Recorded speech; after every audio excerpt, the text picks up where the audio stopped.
नमस्कार, मी रुचिता. ॲग्रोनमध्ये आपल्या सर्वांचं स्वागत. आज आपण शेती संदर्भातील महत्त्वाच्या बातम्यांचा आढावा घेणार आहोत. केंद्र सरकारने साखर निर्यातीवर तत्काळ बंदी घालण्याचा निर्णय घेतल्यानंतर साखर उद्योग आणि ऊस उत्पादक शेतकऱ्यांमध्ये तीव्र नाराजी पसरली आहे.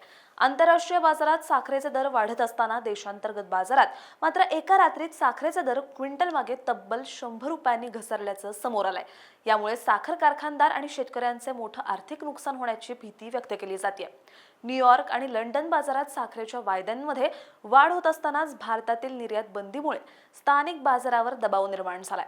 शेतकरी कर्जमाफीबाबत राज्य सरकारमध्ये मोठ्या हालचाली सुरू झाल्यात. अभ्यास गटाने अहवाल सादर केल्यानंतर मुख्यमंत्री देवेंद्र फडणवीस यांनी सहकार मंत्री, कृषी मंत्री आणि वरिष्ठ अधिकाऱ्यांसोबत गोपनीय बैठक घेतली.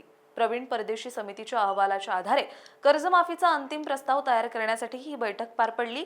सहकार, कृषी, वित्त आणि माहिती तंत्रज्ञान विभागाच्या सचिवांनी बैठकीत सहभाग घेतला. सूत्रांच्या माहितीनुसार पुढील मंत्रिमंडळ बैठकीत कर्जमाफीच्या अंमलबजावणीची घोषणा होण्याची शक्यता आहे. तसंच कर्जमाफीचे निकष, नियम आणि अटी निश्चित करण्याचे अधिकार मुख्यमंत्री देवेंद्र फडणवीस यांना देण्यात आल्याचं सांगितलं जात आहे.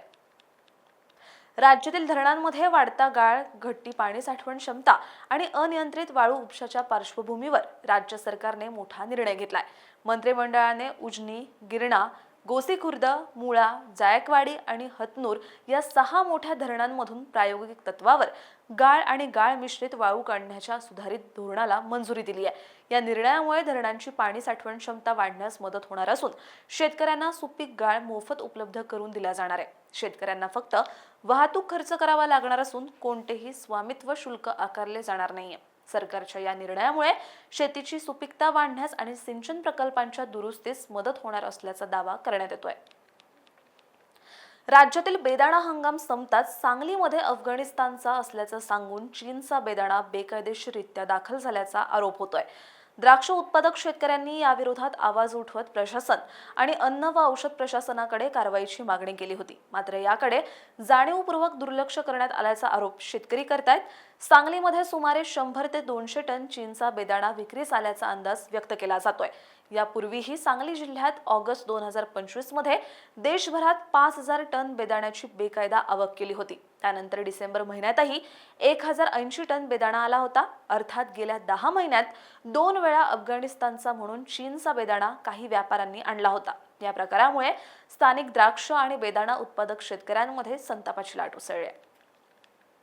मुख्यमंत्री बळीराजा शेत पाणंद रस्ते योजना राज्यातील शेतकऱ्यांसाठी महत्त्वाची योजना ठरत असून तिच्या प्रभावी अंमलबजावणीसाठी सर्व लोकप्रतिनिधी आणि अधिकाऱ्यांनी समन्वयाने काम करावं असं आवाहन पालकमंत्री जयकुमार गोरे यांनी केलंय. या योजनेअंतर्गत पहिल्या टप्प्यात वादमुक्त रस्त्यांचे सीमांकन करून कामं तातडीने सुरू करण्याच्या सूचना देण्यात आल्यात. दुसऱ्या टप्प्यात वादग्रस्त रस्त्यांचे वर्गीकरण करून पुढील प्रक्रिया राबवली जाणार आहे. या योजनेत 1 किलोमीटर रस्त्यासाठी तब्बल 15 लाख रुपयांपर्यंत खर्च प्रस्तावित करण्यात आलाय. जिल्ह्यातील 4911 शेत पाणंद रस्त्यांपैकी 372 रस्त्यांचं सीमांकन पूर्ण झालं असून उर्वरित कामं वेगाने सुरू असल्याची माहिती प्रशासनाने दिली आहे. अकोला जिल्ह्यात आगामी खरीप हंगामात कपाशी लागवडीकडे शेतकऱ्यांचा कल वाढण्याची शक्यता व्यक्त केली जाते.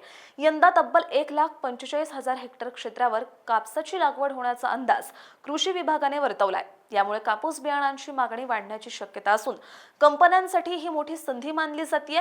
दरम्यान एचटीबीटी कापूस बियाणांचा संभाव्य शिरकाव ही चिंतेची बाब ठरते. गेल्या हंगामात या बियाणांची मोठ्या प्रमाणात लागवड झाल्याचं समोर आलं होतं.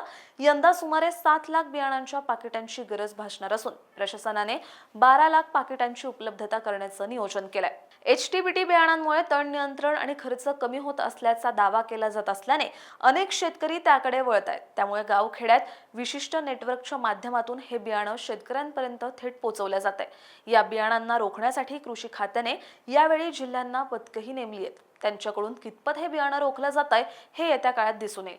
या सगळ्याविषयी एकंदरीत तुम्हाला काय वाटतं हे आम्हाला कमेंटमध्ये सांगायला विसरू नका. आणि अशाच शेती संदर्भातील महत्त्वाच्या बातम्यांचा आढावा घेण्यासाठी ॲग्रोवनला सबस्क्राईब आणि फॉलो करायला विसरू नका.